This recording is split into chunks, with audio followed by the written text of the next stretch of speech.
बातमीला सत्याचा आधार म्हणजेच निर्भीड विचार. यत्र नार्यस्तु पूज्यते यत्र नार्यस्तु पूज्यते रमते तत्र देवता यत्र तास्तु न पूज्यते सर्वस्तफलः क्रिया. या संस्कृत श्लोकाचा अर्थ असा आहे की ज्या ठिकाणी महिलांची स्त्रियांची पूजा होते तिथं सर्व प्रकारचा आनंद सोहळा असतो, देव तिथे नांदतात. आणि ज्या ठिकाणी स्त्रियांची पूजा होत नाही तिथे देव काय जाणू सुद्धा येत नाही. म्हणून स्त्रिया महिला या आमच्यासाठी, या जगासाठी, या भारतवर्षासाठी, या संस्कृतीसाठी अत्यंत महत्वाच्या आहेत. आणि म्हणून आजचा हा जो कार्यक्रम या ठिकाणी घेतलेला आहे त्याचं मला खूप वेगळं औचित्य वाटतं की एका महिलेने, सावित्रीबाई फुलेने तुमच्या आमच्यामध्ये शिक्षणाची बीज रोवली आणि आम्हाला एक नवीन दिशा दिली. पण याच्यापूर्वी का महाराष्ट्रामध्ये जे मागासलेले होते विचारांनी, कर्तृत्वानं किंवा ज्या स्त्रियांना स्थान नव्हतं त्यांना देण्याचं काम हे केलं. पण तत्पूर्वी जर बघितलं भारताचा इतिहास तर आमच्या या राजपूत स्त्रियांनी मोठ्या प्रमाणात इतिहास घडवलेला आहे. आणि म्हणून हा इतिहास जेव्हा आम्ही तुमच्या समोर मांडताना काही गोष्टी येतात. आणि पहिलं नाव येतं राणी पद्मिनी, ज्यांच्या नावाने हा इतिहास आपण घेतलेला आहे, हे मंडळ घेतलेलं आहे, त्यांच्यावर सांगतो. आणि नंतर मी भारतातील क्षत्रियांचे काय योगदान आहे याच्यावर काही बोलणार महत्वाचं. राणी पद्मिनी आम्हाला सगळ्यांना माहित आहे, आम्ही सगळ्यांनी पिक्चर सुद्धा बघितला आहे. आणि 1303 ची घटना होती. 1303 त्या घटना की अल्लाउद्दीन खिलजी सारखा एक सुलतान बादशाह त्या ठिकाणी दिल्लीहून चालत आला चित्तोडगडावर. कशासाठी? तर त्याला एक कोणतरी सांगितलं होतं की चित्तोडगडावर एक रूपवती स्त्री राहते, एक सौंदर्यवती स्त्री राहते आणि तिला प्राप्त करण्याच्या हिशोबाने इच्छेने आकांक्षेला तो चालून आला. आणि जेव्हा तो किल्ल्याच्या पायथ्याशी आला तर त्याची छाती भरभरून आली. अरे ये किल्ला है की क्या है, ये दुर्ग है की क्या है, अशा प्रकारचे त्याच्या मनामध्ये धडकी पोहोचली. मी आपल्याला सुद्धा सांगेल की आपण कधी चित्तोडगडावर गेला तर बघा, आम्ही जेव्हा खाली असतो जमिनीवर उभे तेव्हाच बघतो तो किल्ला हा एक थोडा प्रचंड किल्ला बघून आमच्याही छातीमध्ये धडकी भरते. आणि त्याच्यापेक्षा ती 1303 मध्ये म्हणजे 700 वर्षापर्यंत काय स्थिती असेल याचा अंदाज घ्या. हा चित्तोडगडाचं एकूण माप जर तुम्ही घेतलं तर त्याची 7 किलोमीटर लांबी आहे, 4 किलोमीटर रुंदी आहे, 7 दरवाजे आहे. आणि जवळपास त्या ठिकाणी 500 एकर मध्ये त्या ठिकाणी असलेली तटबंदी ही 4 भागात एकत्रित झालेली तटबंदीची बघितली. आणि अल्लाउद्दीन खिलजी सुद्धा त्या ठिकाणी हैराण झाले. 6 महिने तो त्या किल्ल्याच्या पायथ्याशी उभा राहिला. आता तरी किल्ल्याचे दरवाजे उघडतील तेव्हा दरवाजे उघडतील, मला हे बघता येईल, शक्य झालं नाही. शेवटी परत जायला निघाला तेव्हा त्याने आपला दूध पाठवला, सांगितलं की मला फक्त एकदा पद्मिनीचे चेहरा बघू द्या, मी इथे सगळे निघून जातो. राजपूतांनी विचार केला की जाऊ द्या, आलेला आहे, याला छोट्याशा गोष्टीवरून आपल्या आलेलं संकट निघून जात असेल तर काय हरकत आहे. एखाद्या स्त्रीला समोर उभं करणं शक्य नाही पण दुरून दर्शन देणं शक्य असेल. ज्या पद्धतीने आम्ही देवीचं दर्शन देतो त्या पद्धतीने या पद्मिनीचं आपण दर्शन घेऊया. हा विचार केला गेला आणि त्या अल्लाउद्दीन खिलजीला किल्ल्यावर बोलवलं गेलं. अल्लाउद्दीन खिलजीला किल्ल्यावर बोलवलं गेलं आणि त्या ठिकाणी त्या पद्मिनी महालच्या त्या गवाक्षामध्ये आणून त्याला लांबून त्या असलेली त्या पायऱ्यांवर उभी असलेल्या पद्मिनीचं दर्शन त्याला दर्शन करून दिलं. तर पद्मिनीला बघून तो अवाक झाला. त्याने आयुष्यात एवढं सुंदर स्त्री बघितली नव्हती, एवढं रोगपण कर्तृत्व त्या ठिकाणी बघितलं नव्हतं. तो त्या ठिकाणी देहभान विसरला. पण ठरल्याप्रमाणे परत जायचं होतं. निघाला त्याने राव रतन सिंगाचे हात पकडला, त्याचे गप्पा मारता मारता मारता खाली आला. आणि या व्यक्तीने दगाबाजी केली आणि त्या ठिकाणी अचानक आपल्या सैनिकाला खून केली. रावल रतन सिंगाला त्या ठिकाणी कैद केले. रावल रतन सिंगाला कैद झाल्याबरोबर त्याला घेऊन गेल्यानं कैदेत टाकलं. ही गोष्ट जेव्हा किल्ल्यावर कळली सगळे लोक अवाक झाले. आपण उगीच एका बाहेरच्या शत्रूवर विश्वास ठेवला याचा पस्तावा त्यांना व्हायला लागला. मात्र राजपूत होते, ही शत्राणी होती, त्यांनी पण सांगितलं की राजपूतों का रंग तुम्हें अलग से हम जरूर बताएंगे. आणि ठरलं राणी पद्मिनी ही जी सौंदर्य होती तिनेच ठरवलं की आता वेगळं रूप आपलं दाखवलं पाहिजे. आणि त्याच पद्धतीने एक नियोजनबद्ध त्या ठिकाणी घेती तयार करण्यात आली. आणि आपला गोर आणि बादल या दोन नेतृत्वाच्या खांद्यावरती जबाबदारी सोपवली की तुम्ही जाऊन राव रतन सिंगाला तिथं सोडून आणायचं. आणि ठरलं त्या ठिकाणी सांगितलं की 500 पालख्या पाठवा, आम्ही सगळ्या त्या स्त्रियांना पाठवतो आहोत. अशा पद्धतीने सगळ्या कांगावा केला गेला. त्या स्त्रियांच्या जागी सगळे पुरुष पोहोचले आणि त्या ठिकाणी किल्ल्यातनं खाली उतरल्यानंतर त्या अल्लाउद्दीन खिलजीच्या त्या तंबूमध्ये पोहोचले आणि तिथं अचानक आक्रमण करून राजाला सोडवलं, वरती आणलं. अल्लाउद्दीन खिलजीला ही जेव्हा गोष्ट माहीत पडली, तो सैरावैर झाला, वेगळा झाला, त्याने किल्ल्यावर आक्रमण केलं. तो लढता लढता गौरा आणि बादलजी त्या ठिकाणी जो पराक्रम केला तर इतिहासात नोंद नाही. पण ज्या वेळेला त्याने पुन्हा आक्रमण केलं, तो किल्ल्यावर आला, तर त्यावेळेला किल्ल्यावर ठरवलं की आता आपण शेवटचा केसरी बाणा करावा आणि त्या ठिकाणी जोहर करावा. आणि चित्तोडच्या किल्ल्यावर त्या ठिकाणी 1303 ला तो जोहर झाला. राणी पद्मिनी आपल्या असंख्य स्त्रियांसह त्या जळत्या चितेमध्ये तिने प्रवेश केला आणि स्वतःला जाऊन घेतलं. आणि अल्लाउद्दीन खिलजी जेव्हा आक्रमण करता करता वरती आल्यानंतर त्याने किल्ल्यामध्ये पद्मिनीचा शोध घ्यायला सुरुवात केली. पद्मिनी त्याला कुठं भेटत नव्हती. तेव्हा तो ओरडत चालवला, मेरी पद्मिनी किधर है, मेरी पद्मिनी किधर है. तेव्हा एक म्हातारी स्त्री बसली होती, त्याने सांगितलं की जाओ उस राख के ढेर में देख लो तुम्हारी पद्मिनी. हा संदेश दिला होता की परकीयांच्या हातात आम्हाला लागायचं नाही, परकीयांचं त्या ठिकाणी आम्हाला स्पर्श सुद्धा नको, आमचं शील कायम राहिले पाहिजे. ही भूमिका ज्या मातेनं, ज्या शत्राणीनं आमच्या समोर ठेवलं, तिचं नाव तर राणी पद्मिनी आणि तिच्याच नावानं आम्ही आज सगळा मंडळ घेऊन काम करतो आहोत. याचं मला खऱ्या अर्थानं आपल्या सगळ्यांचं कौतुक करावं वाटतं की आम्ही केवळ सौंदर्यवती नाही, तर आम्ही या ठिकाणी शस्त्रवती आहोत. आम्ही ज्या वेळेला सौंदर्य पण दाखवू, पण ज्या वेळेला वाईट परिस्थिती येईल त्यावेळेला आम्ही शस्त्र घेऊन संवाद सुद्धा करू शकू. हा विचार आपल्या मंडळात यावा एवढीच अपेक्षा आहे. शस्त्राणींचा इतिहास खूप मोठा.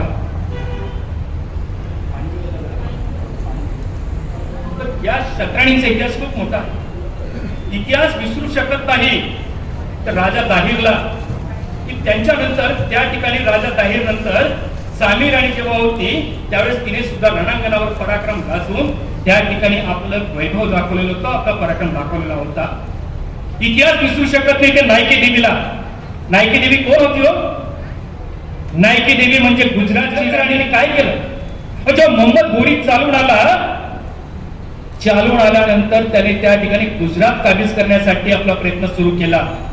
पण याच नायकी देवीनं त्या ठिकाणी त्या काशद नावाच्या अबू पर्वताच्या खालच्या पहाडांवर आपला मोर्चा लावला आणि मोहम्मद घोरीला त्याच ठिकाणी थोपवलं नाही तर त्याचा एवढ्या पद्धतीने निपात केला की त्याला उलट पाय करून पळून जावं लागलं. ही भूमिका जर कोणी केली असेल तर त्या नायकी देवीने केली होती. म्हणून त्या नायकी देवीला आम्हाला नमन करावं लागेल.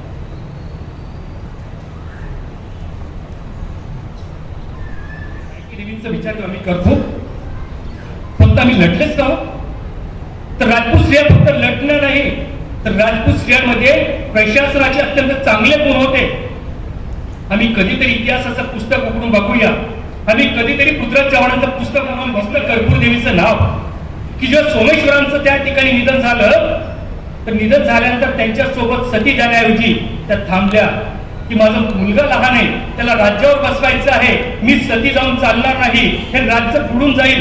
म्हणून त्या ठामपणे उभ्या राहिल्यात आणि त्यांनी ठामपणे उभे राहून त्या ठिकाणी राज्याची धुरा सांभाळली. आणि पृथ्वीराज चव्हाण जोपर्यंत वयात येत नाही तोपर्यंत राज्य चालवलं. ही धमक एका स्त्रियेमध्ये होते. ही गोष्ट 11व्या शतकामध्ये कर्पूर देवीची गोष्ट आहे.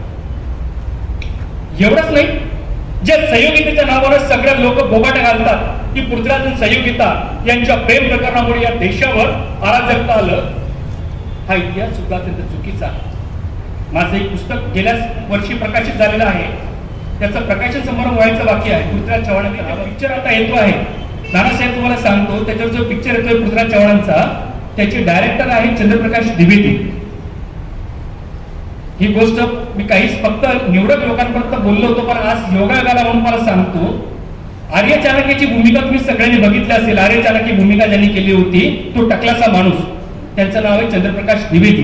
आणि तोच व्यक्ती सध्या पृथ्वीराज चव्हाणांचा जो पिक्चर येतो आहे पृथ्वीराज नावाचा, त्याचे डायरेक्टर आहे.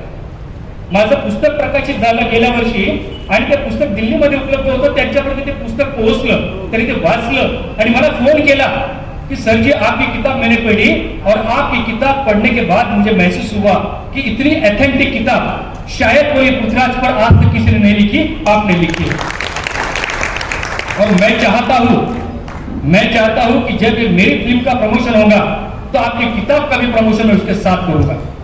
म्हणून मला एप्रिल महिन्यात किंवा मे महिन्यात त्या ठिकाणी मुंबईला बोलवलेलं आहे आणि तेव्हा अक्षय कुमार, संजय दत्त ते सगळे कलावंतांच्या हस्ते त्याचं प्रमोशन करायचं, प्रकाशन करायचे म्हणून तो कार्यक्रम थांबवलेला. तर हा पृथ्वीराज चव्हाणांचं नावानं जेव्हा मी सगळा इतिहास लिहिला, त्यांचा इतिहास आम्हाला बघत असताना लक्षात आलं की पृथ्वीराज चव्हाणांनी आपल्या कार्यकाळामध्ये अनेक लढाई जिंकल्या, पण त्यांना मी संयोगितेच्या प्रकरणामध्ये संपून टाकलं.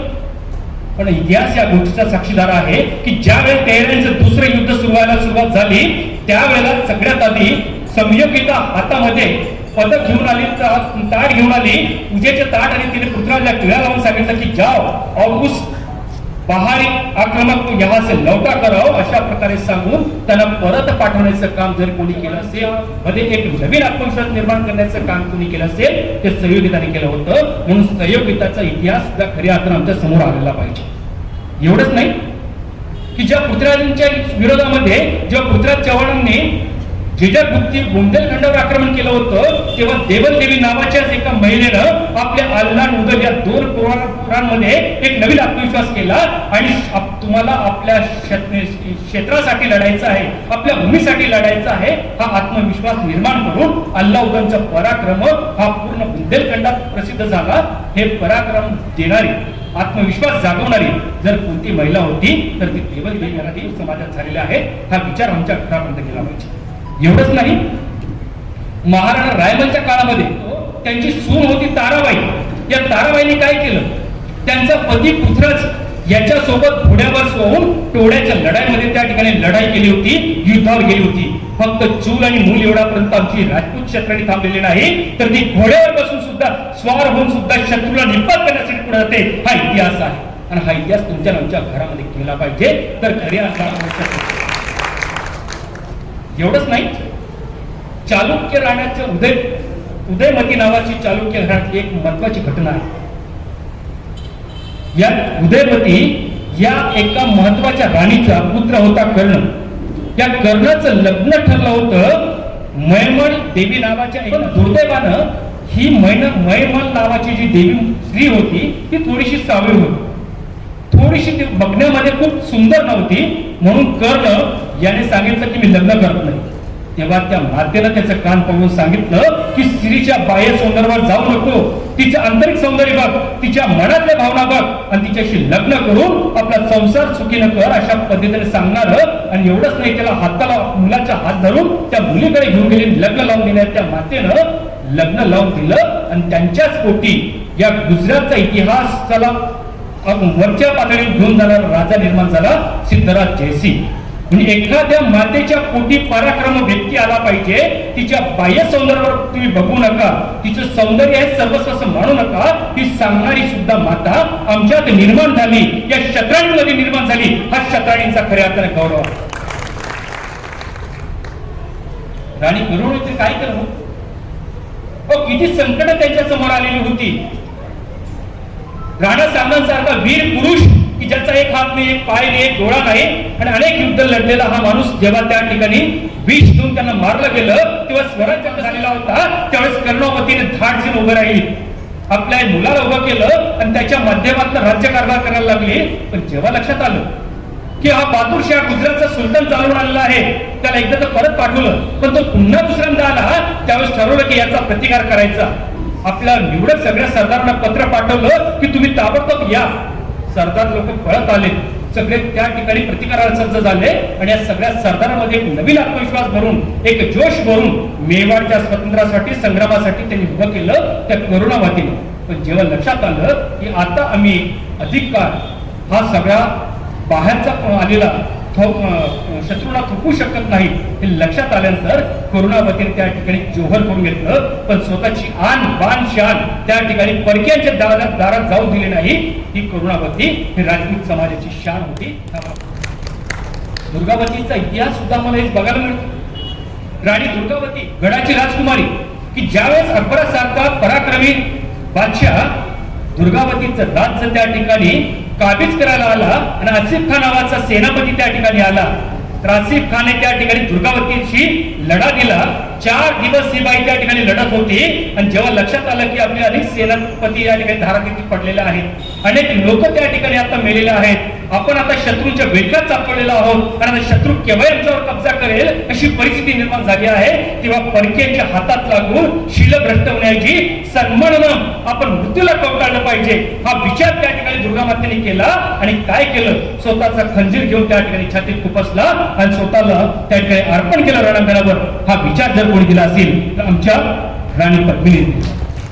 एवढंच नाही, या इतिहासामध्ये अनेक गोष्टी दिसतात की केवळ आपलं कुंकुमवती राहावं हे कुंकुपेक्षा माझं साम्राज्य, माझं राज्य, माझा राजा, माझी राणी हे अबाधित राहिलं पाहिजे अशी सांगणारे सुद्धा अनेक. ज्या वेळेला याच जबलपूरच्या याच्यामध्ये आपण बघतो की सुमती नावाची, जिला कळलं की आपला पती हा मोगलांना त्या ठिकाणी जाऊन मिळालेला आहे आणि त्याने फितूर होऊन मोगलांना सगळी माहिती दिलेली आहे आणि त्याच्यामुळे आता राणी दुर्गावतीचा पराभव होणार आहे हे जेव्हा त्या मातेला कळलं, सुमतीला कळलं, तिने सगळ्यात आधी कट्यार घेतली आणि आपल्या पतीच्या छातामध्ये टाकली आणि त्याला जागीच मारून टाकलं आणि ती सगळी जाऊन माहिती त्या ठिकाणी दुर्गावतीला सांगितली.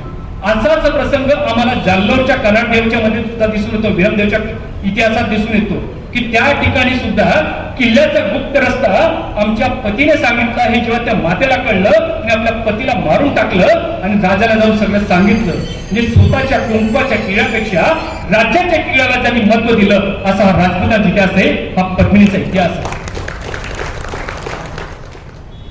हाडीराणींचा इतिहास सुद्धा हा वेगळा आहे.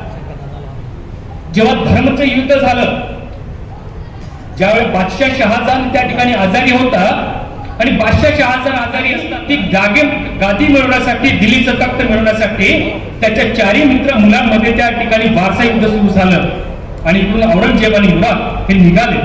त्यावेळेस त्यांना थोपवण्याची जबाबदारी महाराज जसवंत सिंगावर दिली होती, जोधपूरच्या राजावर. त्यांनी विजयाची पराकाष्ठा केली पण त्याला सांगितलं होतं बादशाहने, शहाजहानने की काही झालं तरी माझ्या मुलांना धोकाला होऊ देऊ नको, त्यांना कुठली इजा होऊ देऊ नको, फक्त त्यांना थोपवण्याचा प्रयत्न कर. आणि त्याच्यामुळे त्यांचे हात बांधले गेले होते, त्या औरंगजेबापर्यंत गेले पण त्याला पकडू शकले नाही आणि त्याच्यामुळे त्यांना त्या युद्धामध्ये पराभूत व्हावं लागलं. आणि युद्धामध्ये पराभूत होऊन हे ते जेव्हा जोधपूरला परत जायला निघाले तेव्हा हाडीराणी तिथं होती. तिला कळलं की माझा पती त्या धर्मच्या युद्धामध्ये पराभूत होऊन परत येत आहे. तेव्हा हीच राणी की जिने आपल्या त्या दरवाजेचे, महाराजचे दरवाजे जे होते ते बंद करायला लावले की पराभूत राजाला मी दरवाजा घेणार नाही, महाराज घेणार नाही, तू परत जा, जिंकून ये, ताट घेऊन तुझ्या स्वागतासाठी मी उभं राहील. हा विचार जर कोणी दिला असेल तर हाडीराणी दिला होता. हा राजपूत संस्कृतीचा एक महत्वाचा भाग आम्हाला याच्यातला बघायला. एवढंच नाही, चारुमती हे सुद्धा एक वेगळं प्रकरण आम्हाला की जेव्हा औरंगजेब गादीवर बसलेला होता आणि या औरंगजेबाने त्या ठिकाणी किशनगडची राजकुमारी चारुमती हिला निरोप पाठवला की मला तुझ्याशी लग्न करायचं आहे, तू तयार हो, मी माझी सगळी सेना घेऊन तुझ्याकडे लग्नाला येतो आहे. तेव्हा चारुमतीने विचार केला की एक बादशाशी लग्न करायचं म्हणजे मला वेगळ्या धर्मामध्ये जावं लागेल, मला ते मान्य नाही, मला गरीबाचं झोपडीत गेलं तरी चालेल पण मी आपला धर्म सोडणार नाही. म्हणून त्या मातेनं, त्या चारुमतीने एक पत्र लिहिलं महाराणा राजसिंगांना आणि सांगितलं की मी मनापासून तुम्हाला वरलेला आहे आणि औरंगजेब मला घ्यायला येतोय, त्याच्यापूर्वी तुम्ही या आणि मला घेऊन जा. शूर बहादूर राजसिंगाने सुद्धा ते चॅलेंज स्वीकारलं, कारण चारुमतीशी विवाह करणं म्हणजे सरळ औरंगजेबाला त्या ठिकाणी आव्हान देण्यासारखं होतं. तरी सुद्धा राजसिंग त्या ठिकाणी गेले, चारुमतीला ब्याहून घेऊन आले आणि त्यातनं पुढे राजसिंगांचं आणि औरंगजेबाचं युद्ध झालं. असा भाग असला तरी मला परकीय व्यक्ती नको, तर मला माझा या समाजाचा माणूस असला पाहिजे हा विचार ज्या पद्धतीने चारुमतीने मांडला तो विचार त्या काळामध्ये अत्यंत महत्वाचा होता. म्हणून चारुमती त्या स्त्रियांचा एक महत्वाचा गुणधर्म म्हणून समोर येतो, एक प्रेरणास्त्रोत म्हणून समोर येतो. हा सुद्धा गोष्ट आपण लक्षात घेतली पाहिजे. पण्णादाईचा त्याग सुद्धा आम्हाला सगळ्यांना माहित आहे की ज्या वेळेला आपल्या पोटाच्या पोराला त्या ठिकाणी झोपवलं आणि त्या ठिकाणी पोटाच्या पोऱ्याचं त्या ठिकाणी तुकडे तुकडे झाले पण आपल्या मेवाडचा वंश जिवंत राहिला पाहिजे म्हणून बालक उदयसिंगाला घेऊन अनेक ठिकाणी फिरले, त्याला पुढे वाढवलं. हा पण्णादाईचा इतिहास हा आमच्या दृष्टिकोनात महत्वाचा ठरतो. तर या काळामध्ये अजून एक हाडीराणी होती की त्यांचा इतिहास, ज्या वेळेला हाडीराणीचा इतिहास आपण बघतो, सलुंबर म्हणून जे गाव आहे उदयपूर पासून इकडे येताना या सलुंबूरला काय झालं होतं, की त्या ठिकाणचा रावत रतन सिंग हा जो सरदार होता हा नुकताच गुंडीच्या एका राजकन्येशी विवाह करून परत येत होता. तो आपल्या महालामध्ये परत येत नाही तोपर्यंत तिकडून एक सरदार निरोप घेऊन आला की त्या ठिकाणी औरंगजेबाने मेवाडावर आक्रमण केलेलं आहे आणि सगळ्या सरदारांना ताबडतोब आपल्या मोहिमेवर येण्याची त्या ठिकाणी सूचना झालेली आहे, तुम्ही ताबडतोब मोहिमेवर या. रावत रतन सिंगांनी बघितलं आता आपला खरीच आलेला आहे, आपला निघाला पाहिजे. घरात गेला, घरात जाऊन त्याने आपले विवाहाचे कपडे बाजूला काढले आणि त्या ठिकाणी युद्धावर जाण्याची शरस्त्राण सगळे पकडले, घातले आणि तो निघायला लागला. त्याने विचार केला की ज्या राणीसोबत मी विवाह करून आता आलेलो आहे तिला किमान निरोप तरी द्यावं, की त्या राणीला मी बघितलं सुद्धा नाही, तिचा चेहरा सुद्धा बघितलेला नाही, तिच्याशी एक शब्द सुद्धा बोललेला नाही. पण आता मी चाललो आहे आणि आता मी परत येतो की येतो माहित नाही, पण किमान एकदा तिला भेगावं, तिला बघावं, नाही भेटता आलं तर किमान तिच्यापर्यंत निरोप पोहोचवावा असं म्हणून त्याने आपल्या एका माणसाला सांगितलं की तू जा राणीपर्यंत आणि सांग की राजा त्या ठिकाणी मोहिमेवर चालला आहे, एखादी तुमची अशी तरी निशाणी द्या की ती मला तुमची आठवण राहू शकेल. राणीपर्यंत निरोप गेला आणि राणीने विचार केला की माझा नवरा, की ज्या नवऱ्याशी मी आता लग्न करून या ठिकाणी आली आहे, तो आता मोहिमेवर निघाला आहे. पण तो जर मोहिमेवर निघाला आणि त्याचं मन जर माझ्या गुंतून राहिलं तर तो आपला कामगिरी योग्य पद्धतीने पार पाडणार नाही, बजावणार नाही आणि त्याच्यामुळे कुळाला बट्टा लागेल. कुळाला बट्टा लागणार नाही याची काळजी, याची जबाबदारी मला घेतली पाहिजे. म्हणून त्या राणीने काय केलं, तलवार घेतली आणि स्वतःची त्या ठिकाणी गर्दन कापली आणि एका थालमध्ये ती गर्दन आपल्या राजाकडे पाठवून दिली. म्हणजे कुळासाठी स्वतःची त्या ठिकाणी मान देणारी, आपलं मस्तक देणारी ही हाडी राणी तुमच्या आमच्यासाठी एक बलिदानाचं एक वेगळं उदाहरण.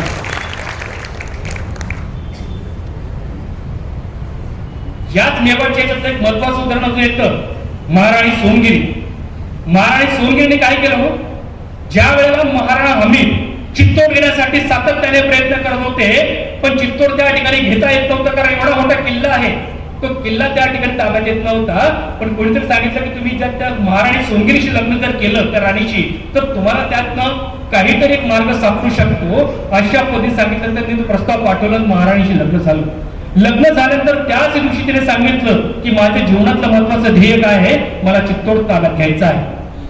ज्या राजाची ती कन्या होती त्या राजापासून लग्न तुम्ही यांच्याकडे आली, आपल्याच बापाच्या विरोधामध्ये ही ठाम उभी राहिली आणि सांगितलं की माझा अमुक या नावाचा हा जो सेवक आहे मौजीराम, त्याला सोबत घ्या, अशा पद्धतीने तुम्ही किल्ला हस्तगत करा. हे सांगणारी त्या ठिकाणी जी होती की तिच्या पुढे महाराणा हमीराला त्या ठिकाणी चित्तोड घेता आलं. म्हणजे बापाचं राज्य संपलं, आता पतीच्या सेवेत मी आलेले आहे, म्हणून पतीच्या कल्याणासाठी आवश्यक त्या सगळ्या गोष्टी मला केल्या पाहिजे. ही जी माता होती सोनगिरी, हिचा सुद्धा एक उल्लेख आम्हाला प्रामुख्याने राजपूतांच्या इतिहासामध्ये केला गेला पाहिजे. तसंच अनेक लोकांचं आम्हाला त्या ठिकाणी घेता येईल. ज्या मातेनं राणा प्रतापांना मोठं केलं, राणा प्रतापांना जन्म दिला, त्या मातेचं नाव तर जयवंतादेवी. या मातेनं राणा प्रतापांना सातत्यानं एक प्रेरणा दिली की आपलं शीश, आपलं डोकं कोणासमोर झुकवू नको, आपलं स्वाभिमान ढळू देऊ नको. हा सांगणारा, त्यांच्यामध्ये मन जागृत करणारा, किंबहुना जगमाल जो गादीवर आला होता त्या सावत्र भावाच्या विरोधामध्ये कधी तलवार उचलू नको, त्याच्यावर आक्रमण करू नको असं सांगणारा, भावबंकी मधलं जे आहे उत्कृष्ट भांडण ते थोपवणारी जर माता कोणती असेल तर ती जयवंतादेवी होती. एवढंच नाही, एकीकडे आम्ही बघतो की एखादं भांडण झालं असेल, गावामध्ये आपण बघतो आपल्या गल्लीमध्ये एखादं भांडण झालं असेल आणि आपल्या घरात असेल, तो बाहेर येतो. बाहेर आल्याबरोबर बाई काय म्हणते, पहिले तुम्ही घरमावा, पहिले तुम्ही घरमावा. पहिले आपला त्या बाई जी असते घरातली त्या कर्त्या पुरुषाला मध्ये घालते आणि घरात बसून ठेवते. पण अजबदेव देवीने ते केलं नाही. अजबदेव पवाराने 24 वर्ष राणा प्रतापांची त्या ठिकाणी साथ दिली, जंगलामध्ये राहिली, अनेक हार अपत्या सहन केल्या, पण कधी सांगितलं नाही की याच्यापेक्षा आपण मोगलांची अधीनता स्वीकारून घ्या आणि राजमहालात राहा, असं कधी न सांगणारी जर पराक्रमी स्त्री कोणती असेल ते अजबदेव पवार. या सगळ्याचा इतिहास आम्ही विचार केला पाहिजे. आज मला एक महत्वाचा एक फोन आला होता. एका शहरामध्ये खूप मोठ्या प्रमाणे त्या ठिकाणी कार्यक्रम केला जाणार आहे यावर्षी महाराणा प्रतापांचा. मला त्या कार्यक्रमाचं व्याख्यानासाठी निमंत्रण आहे, पण त्यांनी सांगितलं की सर आमची कल्पना अशी आहे की त्या महाराणा प्रताप जयंतीच्या निमित्ताने हल्दी घाटेमध्ये जाऊन तिथली माती आणावी आणि त्या मातीचा तो कलश भरून आम्ही सगळ्या गावात त्याची कलश यात्रा काढावी, अशा प्रकारची आमची संकल्पना आहे. तर आम्हाला त्याच्याची मदत करा. मी त्याला सांगितलं की मित्रा, तू फक्त हल्दी घाटीची मातीच का आणतोय?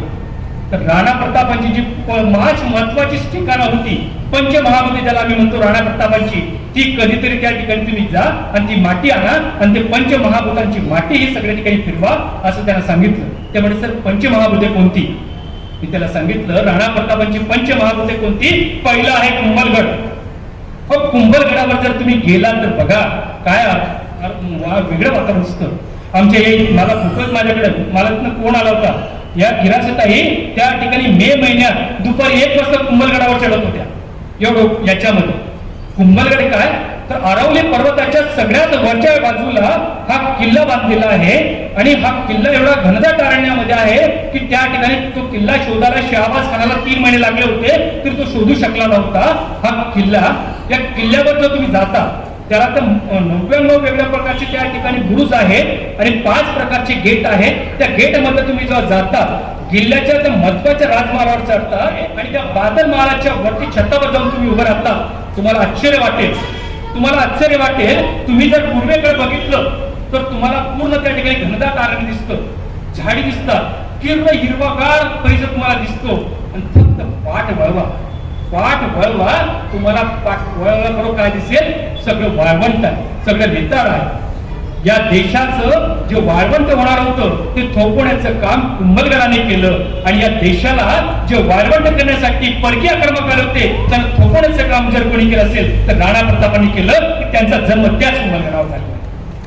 या कुंभलगडाची माती आणा म्हणून त्यांना सांगितलं. दुसरी माती कुठली आणा? गोकुंद्याची आणा, की ज्या गोकुंदेनं राणा प्रतापांना राज्याभिषेक आपल्या भावबंदकींना जवळ घेण्याचं नातं सांगितलं आणि एक नवीन विचार दिला. तर गोकुंद्यामध्ये जाऊन ती दुसरी माती आणा.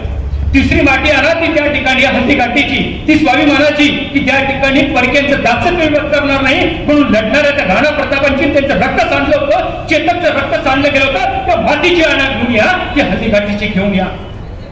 चौथी आणा ती दिव्याची, की ज्या दिव्याने राणा प्रतापांना जगण्याची एक नवीन दिशा दिली, स्वराज्याला एक नवीन दिशा दिली.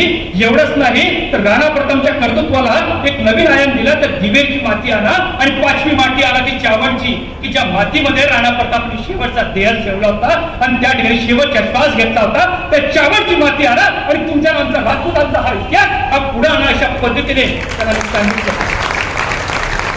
म्हणून तुम्हाला सांगतो माझ्या माता भगिनींनो, आपण कधीतरी विठोबाला जात असाल, कधीतरी शेगावला जात असाल, आपल्या या शिरपूरच्या बालाजी मंदिरात जात असाल, पण कधीतरी एकदा चित्तोडगडावर जा, कधीतरी एकदा कुंभलगडावर जा, कधीतरी एकदा त्या ठिकाणी चावडला जा, कधीतरी एकदा त्या दिवेला जा आणि त्या मातीवर डोकं ठेवा.